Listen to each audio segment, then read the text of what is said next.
मित्रांनो नमस्कार, मी प्रकाश पोरे। युती सरकारचा डबल गेम आज मी तुम्हाला समजावून सांगतो। 40,000 रुपयाची बिल राज्य सरकारने मुद्दाम बाकी ठेवलेली आहे। राज्यातील 36 जिल्हाधिकारी कार्यालयासमोर ही राज्यातील सगळी ठेकेदार मंडळी लवकर निदर्शन करणार आहेत। राज्य कॉन्ट्रॅक्टर असोसिएशन असं जाहीर केलं आहे की अगोदर आमची जुनी कामाची बिल द्या, नवीन कामं काढण्यापूर्वी पुरेसा निधी उपलब्ध करून द्या। निवडणुका डोळ्यासमोर ठेवून कामं पूर्ण करण्याची घाई आमदार खासदार करत आहेत, त्यामुळे काही ठिकाणी कामाचा दर्जा ढासळला आहे। रस्ते इमारतीची कामं निकृष्ट दर्जाची झाली आहेत, मात्र त्याची जबाबदारी घ्यायला ठेकेदार तयार नाहीत। मोठ्या कामाचे ठेके अनेक ठिकाणी राजकीय दबावामुळे दिल्या गेलेत। केलेल्या कामाचे बिल मात्र अनेक वर्ष झाले दिल्या गेलेलंच नाही आहे। पीडब्ल्यूडी विभाग 24,000 कोटी देणं बाकी आहेत। ग्रामीण विकास 6,500 कोटी देणं बाकी आहेत। जल जीवन मिशन 1,900 कोटी देणं बाकी आहेत। जलसंधारण 978 कोटी देणं बाकी आहेत। मुख्यमंत्री ग्राम सडक योजना 1,876 कोटी देणं बाकी आहेत। मनपा नगरपालिका यांची 956 कोटी रुपयाची बिलं देणं बाकी आहेत।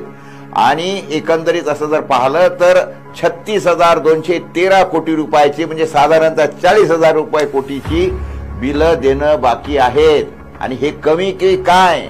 निवडणुकीपूर्वी शिंदे सरकारनं अजून 96,000 कोटी रुपयाच्या नव्या योजना जाहीर केलेल्या आहेत। मित्रांनो, उदाहरणार्थ लाडकी बहीण योजना तिथं तुम्ही ऐकलीच असेल। अहो, त्या एका योजनेचं बजेट 76,000 कोटीवर जातं।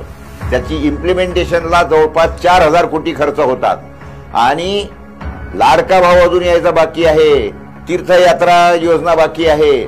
सरकारच्या ज्या इतर जुन्या योजना आहेत ना 25-30 त्या आहेतच। इकडे भावाच्या सोयाबीनला भाव नाही, कापसाला भाव नाही, शेतकऱ्यांना ठिबक आणि इतर कृषीवर दिली जाणारी किरकोळ अनुदानं ती थांबवली आहेत। त्याचे पैसे द्यायला यांच्याकडे पैसा नाही आहे। पीक विम्याचे पैसे मिळत नाहीत शेतकऱ्यांना। शेतकरी मेटाकुटीला आलाय अक्षरशः। मात्र बहिणीनं अर्ज केला रे केला की तिला 1,500 रुपये मिळालेच पाहिजेत अशी तजवीज करून ठेवलेली आहे। तिच्या अर्जामध्ये कुठल्या त्रुट्या काढल्या जात नाही, कारण पैसे द्यायचे आहेत। बहिणीला आपलं करायचं आहे। निवडणुकीपूर्वी तिने आपल्याला मत दिलं पाहिजे याची खात्री करून घ्यायची आहे। नोव्हेंबर महिन्याचे पैसे बहिणींना ऑक्टोबर महिन्यात देऊन टाकलेले आहेत। का?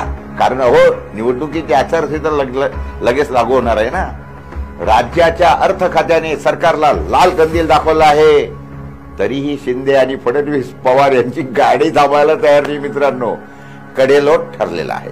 जेव्हा नवं सरकार येईल त्यावेळी त्यांना खर्च करायला तिजोरीमध्ये काहीही शिल्लक ठेवलेलं नाही असं तुम्हाला दिसेल। राज्यावर 2014ला 50,000 कोटीचं कर्ज होतं, ते ह्या 10 वर्षात 9 लाख कोटीवर गेलेलं आहे। त्याचं व्याज द्यायलाही पैसा नाही। राज्यातील नगरपालिका जिल्हा परिषदच्या 14,000 शाळा बंद केलेल्या आहेत आणि त्यांच्या मोक्याच्या व बहुमूल्य जागा शिंदे सरकारनं कवडी मोल भावात एकतर विकल्या आहेत किंवा विकायला काढल्या आहेत। आणि त्यातील बहुतांश शाळा ह्या आपल्या लाडक्या अडाणींना देऊन टाकल्या आहेत। वित्तीय संस्थांनी गंभीर इशारे दिले आहेत। नवीन कर्ज मिळणे आता जवळपास अशक्य आहे। जनतेच्या करातून जमवलेला पैसा उधळला जात आहे। वरून कर्जाचे डोंगर उभे करून ठेवलेले आहेत। शेतमालाला भाव न मिळाल्यामुळे शेतकरी अडचणीत आहेत, त्यांच्यावरही कर्जाचा डोंगर झालाय। काय वाटेल ते करून निवडून येण्याकरिता पैसे उधळणं सुरू आहे। आणि समजा नाही आले निवडून तर घ्या असं दिवाळे काढून ठेवलेलं तिजोऱ्या खाली असलेलं सरकार आणि चालून दाखवा म्हणायला मग मात्र हे सगळे मोकळे, असा हा डबल गेम आहे। तर त्यामुळे ह्या उधळपट्टीला आणि शेतकरी द्रोही देशद्रोही गोष्टींना जाब जर विचारायचं असेल तर या युती सरकारला येत्या निवडणुकांमध्ये पराभूत करायचं की अजून पुरता सत्यानाश करायला निवडून द्यायचं ही ठरवायची वेळ आलेली आहे। नमस्कार, मी प्रकाश पोरे।